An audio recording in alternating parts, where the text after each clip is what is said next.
রংপুর বিভাগের আজকে আমরা আলোচনা করব দিনাজপুরের 3 আসন নিয়ে আলোচনা করতে চাই। এই জেলায় সব মিলিয়ে মোট 6টি আসন রয়েছে। আজকে আমরা দিনাজপুর 3 নিয়ে কথা বলছি। দিনাজপুর 3 মূলত সদর উপজেলা নিয়ে গঠিত।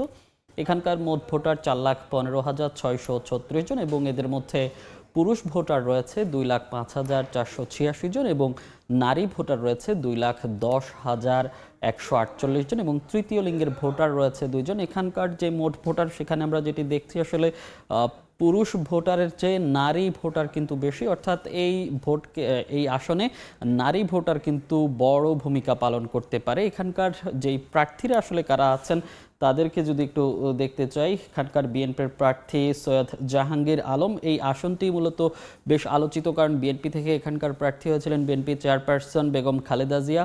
তার মৃত্যুর পর যে বিকল্প প্রার্থী সৈয়দ জাহাঙ্গীর আলম, তাকেই এখানে মনোনয়ন দেওয়া হয়েছে এবং দাঁড়িপাল্লা জামাত ইসলামের পক্ষ থেকে অ্যাডভোকেট মাইনুল আলম এবং হাতপাখা ইসলামী আন্দোলন থেকে মোহাম্মদ খায়রুজ্জামান, এছাড়াও অন্যান্য যে খেলাফত মজলিস, জাতীয় পার্টি, তাদেরও যেই প্রার্থী, সেই প্রার্থীগুলো কিন্তু দেওয়া হয়েছে। জাতীয় পার্টি থেকে আহমেদ শফিক রুবেল এবং বাংলাদেশ সমাজতান্ত্রিক দল বাসদ থেকেও কিন্তু প্রার্থী দেওয়া হয়েছে। অর্থাৎ মূলত এই আসনটি আলোচনায় কিন্তু বিএনপি চেয়ারপারসন বেগম খালেদা জিয়া যেহেতু এই আসন থেকে নির্বাচন করত, সেজন্যই আসলে এই আসনটি বেশ আলোচিত এবং তার মৃত্যু, অর্থাৎ গত 30 ডিসেম্বর তার মৃত্যুর পর থেকে এই আসনে নতুন যে প্রার্থী সেটি আসলে দেওয়া হচ্ছে। মূলত আজকে এই দিনাজপুর 3 আসনের এই তথ্য ছিল। এখন এই দিনাজপুর 3 আসন নিয়ে আরও বিস্তারিত জানতে সেখানে আছেন আমাদের সহকর্মী গোলাম নবী দুলাল, আমরা তার সঙ্গে যুক্ত হব।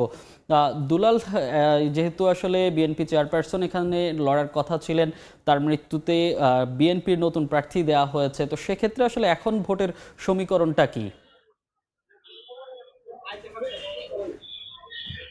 ত্রয়োদশ জাতীয় সংসদ নির্বাচনে যে উত্তাপ, সেটি কিন্তু চায়ের দোকান থেকে হাটে বাজারে থেকে শুরু করে গ্রামগঞ্জে ছড়িয়ে পড়েছে। আমি দিনাজপুর যেটি কি 6টি আসন রয়েছে, যে 6টি আসনে আপনার এবার ভোট বেড়েছে 1,55,018 জন এবং মোট ভোটার হচ্ছে 26,60,734 জন। তবে দিনাজপুর যে সদর আসনটি, এই আসনটি অত্যন্ত একটি গুরুত্বপূর্ণ আসন।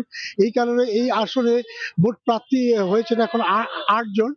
আর এই আসনে প্রার্থী হয়েছিলেন প্রয়াত বেগম খালেদা জিয়া, যিনি বিএনপির চেয়ারপারসন ছিলেন। তার মৃত্যুর পর কিন্তু এখানে একটি শোকের ছায়া নেমে আসে এবং নেতা কর্মীদের মধ্যে কিন্তু সেই শোক কাটিয়ে কিন্তু তারা নির্বাচনী মাঠে নামছেন। বিশেষ করে দিনাজপুরে বিএনপির বিকল্প প্রার্থী হিসেবে এখানে দাঁড়িয়েছেন আপনার সৈয়দ জাহাঙ্গীর আলম। তিনি পরপর 3 বারের মেয়র ছিলেন এবং পাশাপাশি আপনার দাঁড়িপাল্লার যে আপনার প্রার্থী হয়েছেন অ্যাডভোকেট মাইনুল আলম।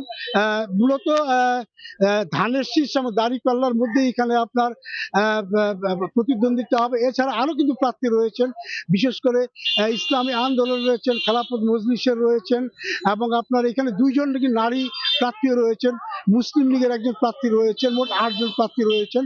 বিশেষ করে ভোটারদের মধ্যে যেটা প্রশ্ন, এখানে দিনাজপুর হচ্ছে অত্যন্ত একটি বড় জেলা, বিশেষ করে সদর আসন।